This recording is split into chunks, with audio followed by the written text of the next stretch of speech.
Ladies and gentlemen, we are back with another The MMA Takeover.com interview. My name is Keith Schillen.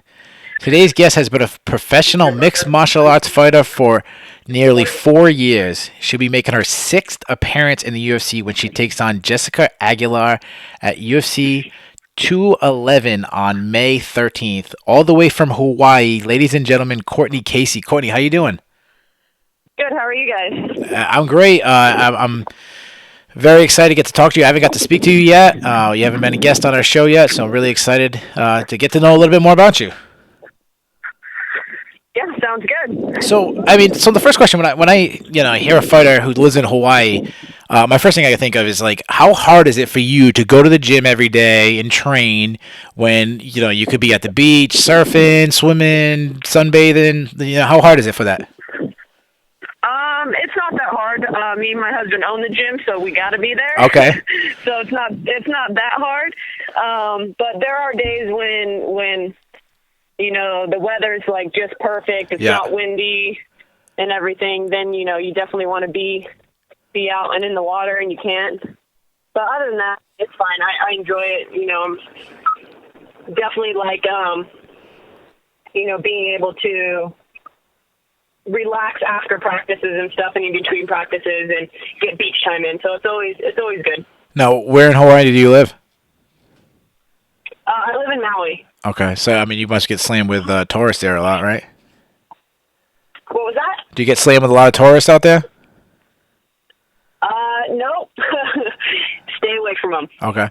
So, I know you've been asked this a million times, so just to get some backstory on you. We got a lot of new listeners, might not know. How'd you get into mixed martial arts? I started doing martial arts when I was a kid. I did karate and taekwondo, and then I started playing soccer, and I did both for about 4 years. And then I had to pick between soccer and martial arts, and at the time the women's U.S. national team was getting really big, and I knew that was definitely something I wanted to do, and I knew at a young age that sports was going to be the way that I was going to be able to go to college and be able to afford college. So I just decided to do soccer, and it turned out great for me. Yeah. And then everything came full circle, and I was able to start doing jiu-jitsu the end of my senior year of college, and then after that I jumped right into MMA. So how'd you end up in Hawaii? My husband had an opportunity. He came out here in 2009 and helped Kendall Grove and a couple other guys get ready for fights. Yeah. He really enjoyed it, and it was somewhere where he wanted to go and move and have an academy out there. And about 2014, we had the opportunity to shut down one of the gyms in Arizona and move out here. And so we just took advantage of it. It was going to be him, being able to just coach full time, and then me train full time. And we ended up taking over the gym, and now, that's where we're at right now. So you're in the gym. Obviously, you have your training camps there. You're also teaching there. What are you teaching? Are you teaching the adults? Are you teaching kids classes? Like, what's your specialty you like to teach? I mainly teach the kids classes. I teach all the kids jiu-jitsu classes. Obviously, in camp, it's I do a little bit less teaching of the kids, and we have some of our other upper belts help out. Sure. But I mainly teach all the kids classes. Here and there, I'll teach the adult classes, whether it's morning class or night class, to give my husband a break. And then I also teach the cardio boxing class. Okay. So, you're out in Hawaii. Obviously, like, the Hawaiian MMA scene has just been blowing up. Obviously it started with BJ Penn. He's a legend in the sport, but it's like you said, Kendall Grove. Obviously Max Holloway is a champion right now in the UFC. He's from out there. Louis Smoker just fought last week. You got yourself. On Friday, we got Lily McFarland from Bellator. She's out in Hawaii. Has the UFC reached out to you about, a possible Hawaii show? Because, they're going all over the place. They're going to other countries. When's Hawaii going to get a show? They've talked about it. I guess they've been talking about it for a while, but apparently the taxes out here are too much. Okay. So that's one of the big reasons why they haven't had a show out here. Oh, okay. At least that's what we've been told. Okay. Yeah, so you guys, the So fighters would get taxed too yeah, much. yeah, something like that. And I'm really not 100% sure, but that's kind of what the UFC people have kind of told us, that it's just a little bit expensive with the taxes. Yeah.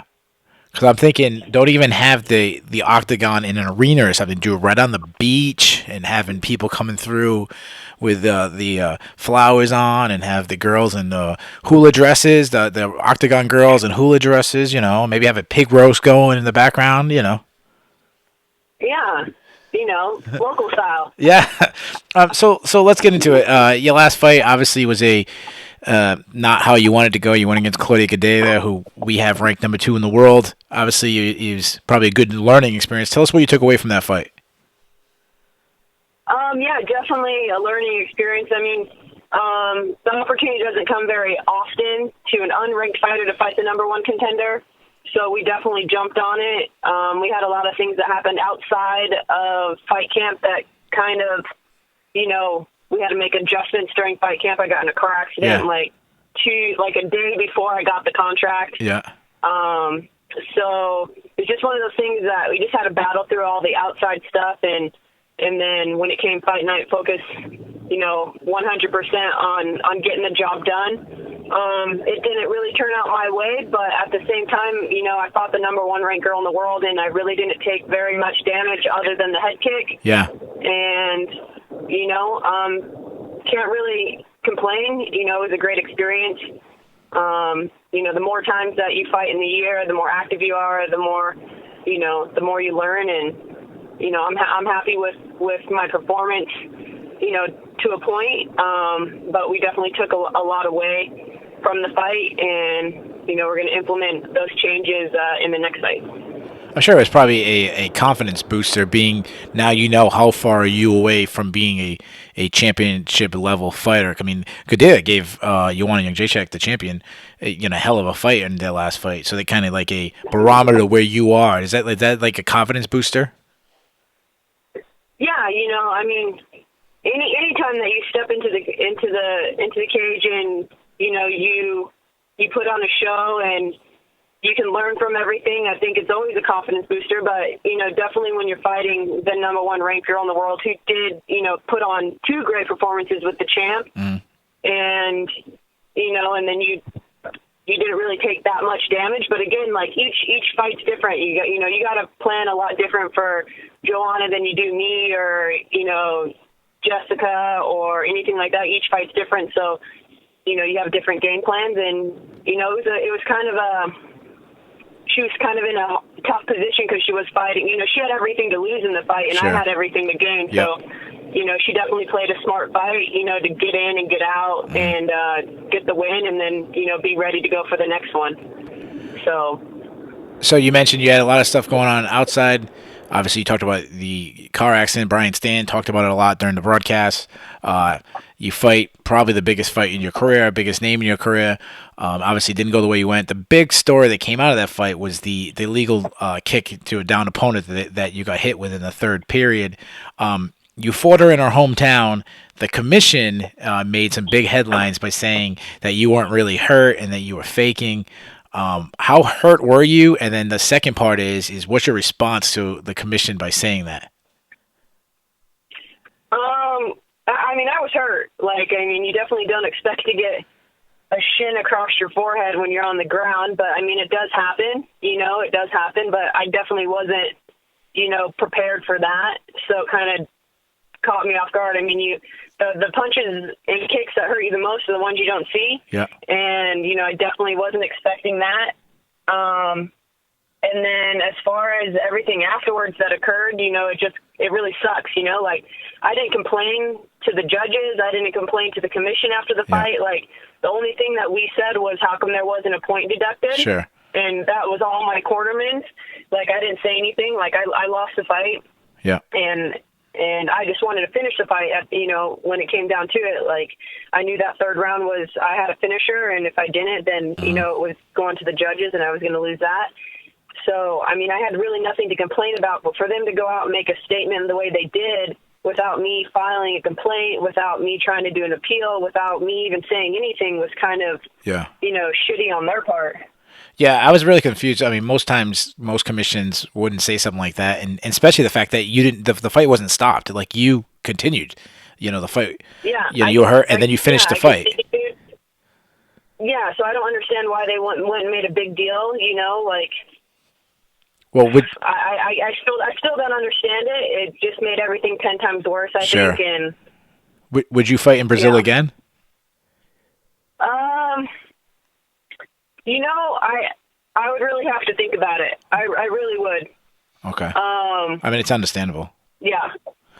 So, Like I went in a fight, it being, I was, no matter what, we could have stood there and done nothing, and she would have won that fight 30-27. Like, that's how I feel like that night went, regardless of anything. yeah. Like, Yeah, I got you. I hear what you're saying. it's kind of nuts. Yeah.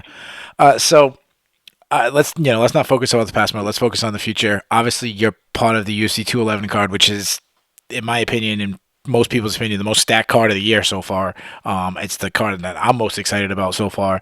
How excited are you to be part of like a card that historic? I'm excited.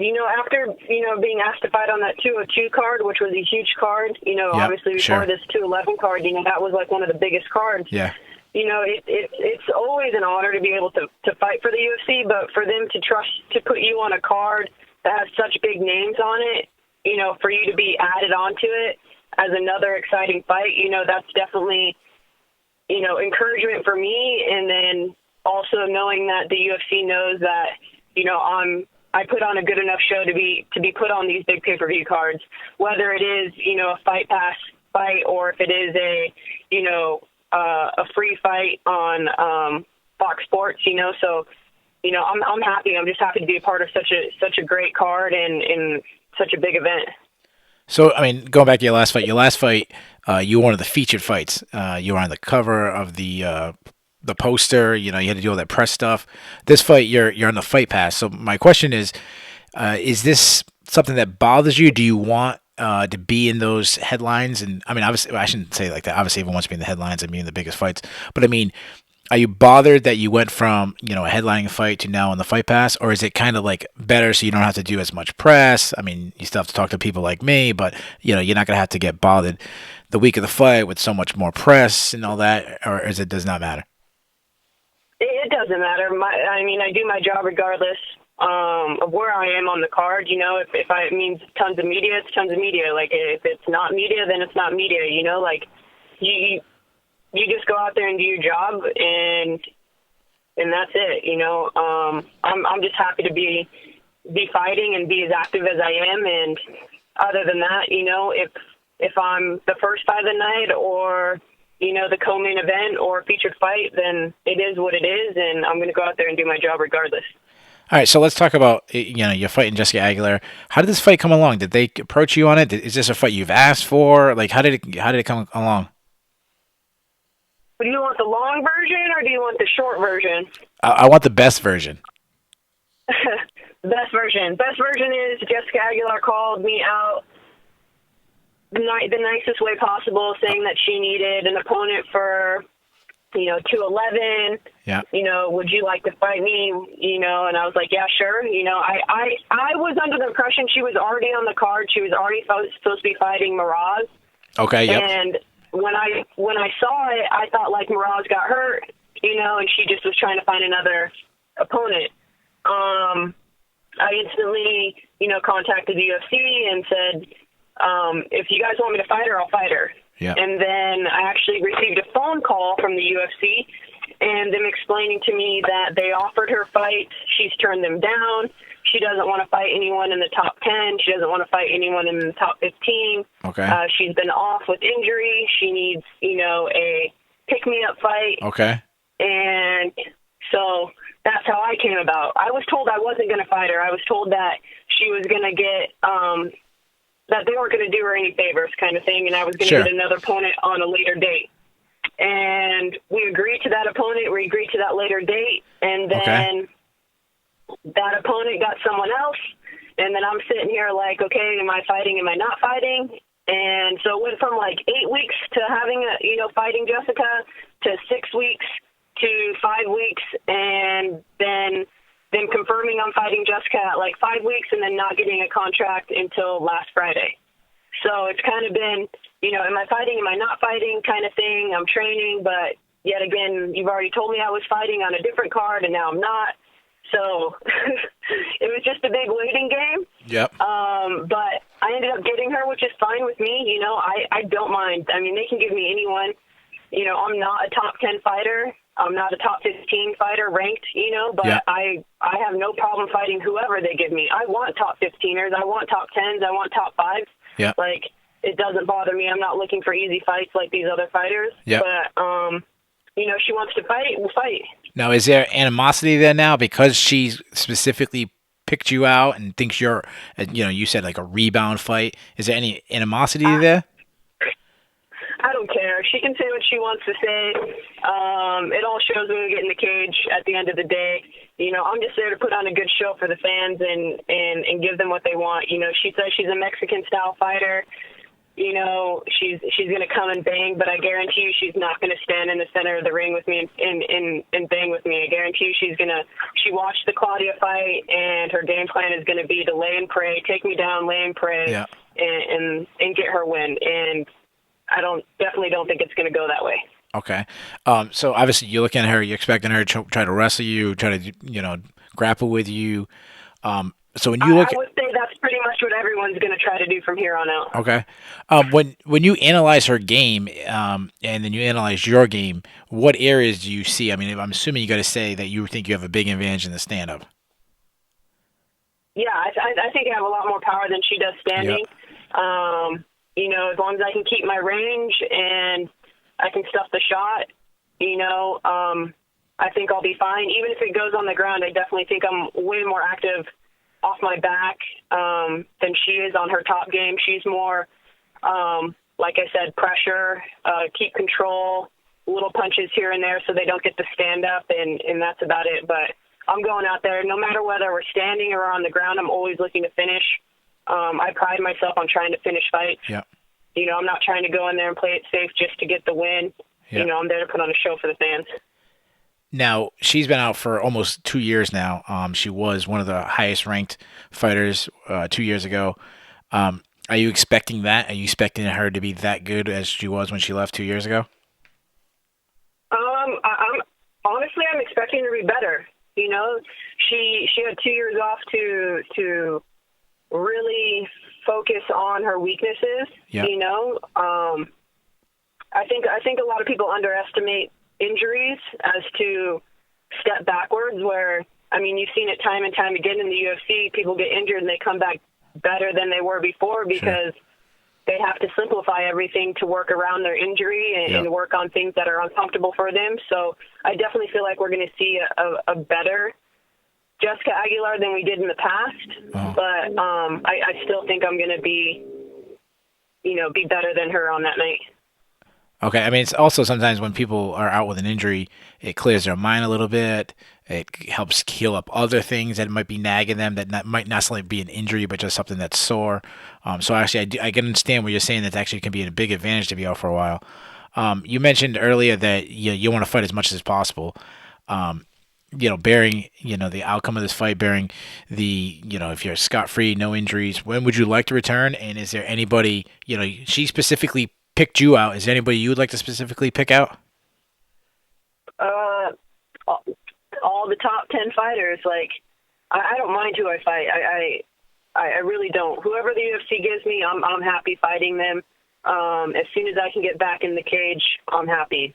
They know they can call me if they need someone to replace. If they need me to replace a fighter who got hurt, they know I'm ready. I'm the first person on the list for 115ers to step in and fight. So, I have no problem fighting anyone. Okay, so let's talk about that. I mean, obviously, you said you're ready to go. Someone gets injured. Right away, I think of you're on the same card as the champion. Joanna Jędrzejczyk, she's fighting Jessica Andrade. Something weird happens. It's happening all the time in MMA. Someone misses weight. Somebody gets injured the last week. Whatever. It sounds like Aguilar has no interest in stepping up to take that fight. Would you, 2 days notice, hey, Andrade got hurt or Andrade missed weight, something like that. They call you, hey, co-main event, just Joanna and Jacek. You ready to go? Yeah, I'm ready to go. Me and Joanna are friends. As soon as I signed my contract and everything, even before I signed my contract, she contacted me and asked me if the fight was happening with Jessica, their teammates and everything. But Yeah. yeah, I went and trained with Joanna in Poland, and we talked about that. Like at the end of the day, it's a job. Sure. We can be friends afterwards, Yep. and we're just there to go in there and do our job, and that's it. So if for some freak accident happens or someone doesn't make weight, and both me and her make weight, and I don't mind. I Sure. don't mind at all. Sure. So we do this thing we call it the fan forum question. We reach out to different Facebook groups. We always ask to try to get a question from a fan. This one comes from Nick Reese. He's from Venus, Texas. His question is, as a female fighter, does it bother you that some ladies get pushed based on their good looks? And does it make you feel like you have to promote your own sexuality to get a push? I don't care. Honestly, Okay. it's 100%. It's 100% true. It really Okay. is. It's 100% Yeah. true. You got all these type trains. You got Paige Van Zandt. She gets her ass kicked. You got Karate Hottie. They started promoting. She gets her ass kicked. Yeah. Like it's the same thing. I'm here. I'm fighting. I can care less. I don't post booty pictures and stuff like that. Like, I have a daughter of my own. I don't want to be that person who wakes up and takes pictures of their boobs and pictures of their butt and, using every other derogatory word to their other opponents. Like you have fighters that are calling other fighters, female fighters cunts and all this stuff, like just stuff that I would never want. Sure. I would never want to say, let alone to another person who I really don't know, just for hype or Sure. just to sell myself. Like we're taught as young girls. I was raised to treat your body, the way you want it to be treated, and if you're going to be pushing it that way, then expect people to say what they want to say about you. But again, like I'm not trying to be fake to get followers. Sure. Or be fake or sell myself shorter, than I think I should be, just to get that extra push or that extra media exposure or to get on a bigger card. Like, I just want to be me. I like floating under the radar. I like being, I like just being me and not having to worry about anything else. If they don't like me because I don't post pictures with my butt and I don't say derogatory things or I don't call people out, then that's fine. Like, I want followers who want to follow me for who I am and what I represent, and that's all that matters to me, really. Well, talking about looks, just and my wife meant to say this as a compliment, so please take this as a compliment.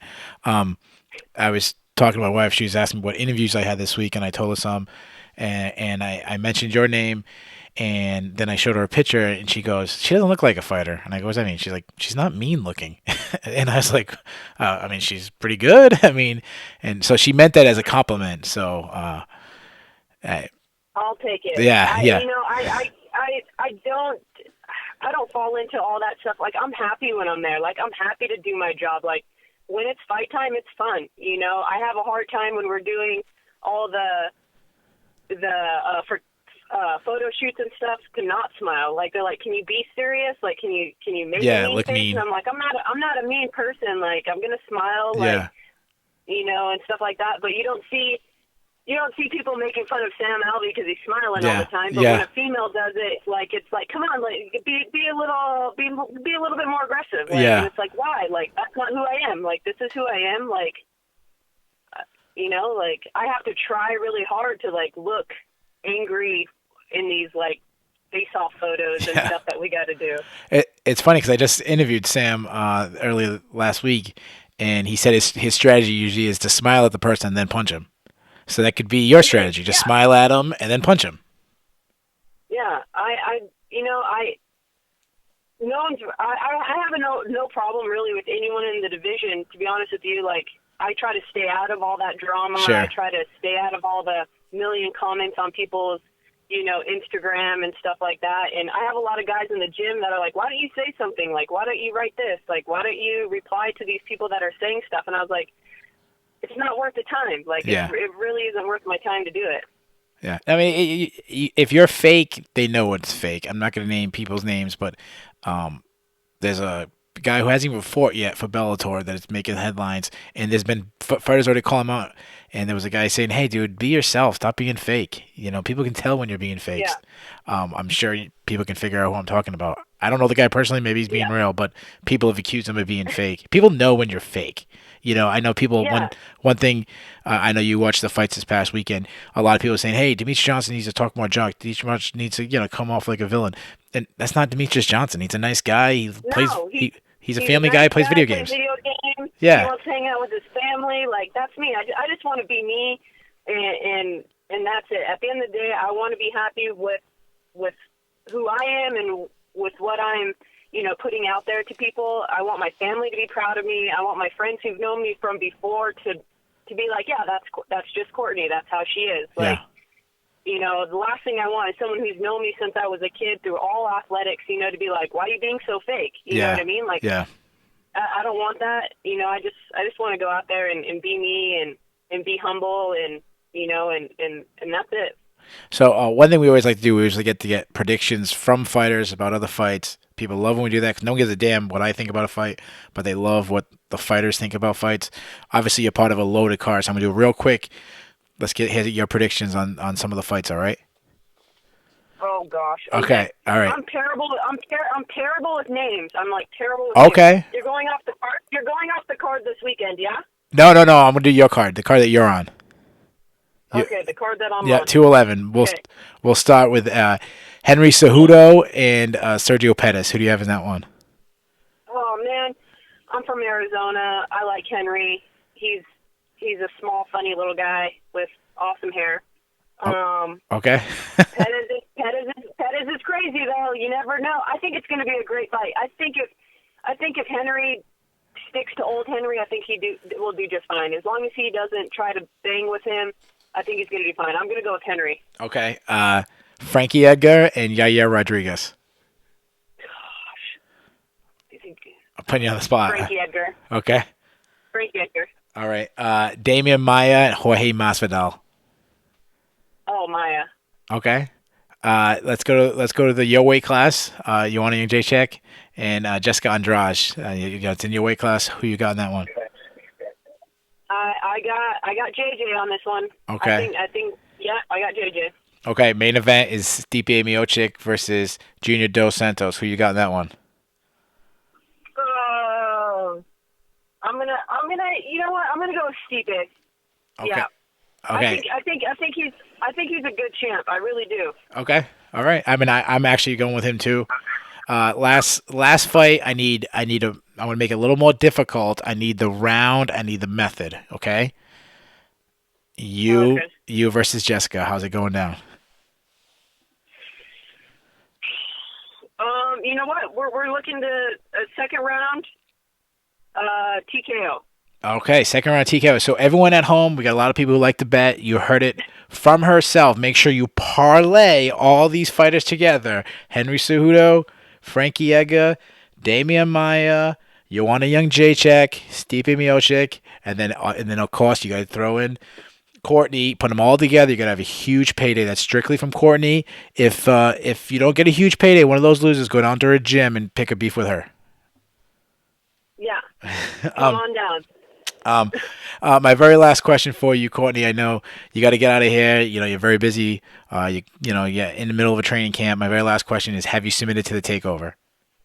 Cortney Casey has submitted to the takeover. Courtney, I wish you luck in this fight. I wish you luck in all future fights, and I welcome you to the MMA Takeover family. I appreciate being a part of it. Ladies and gentlemen, that was our interview with UFC fighter Cortney Casey. Make sure to check out her next fight at UFC 211 on May 13th against Jessica Aguilar.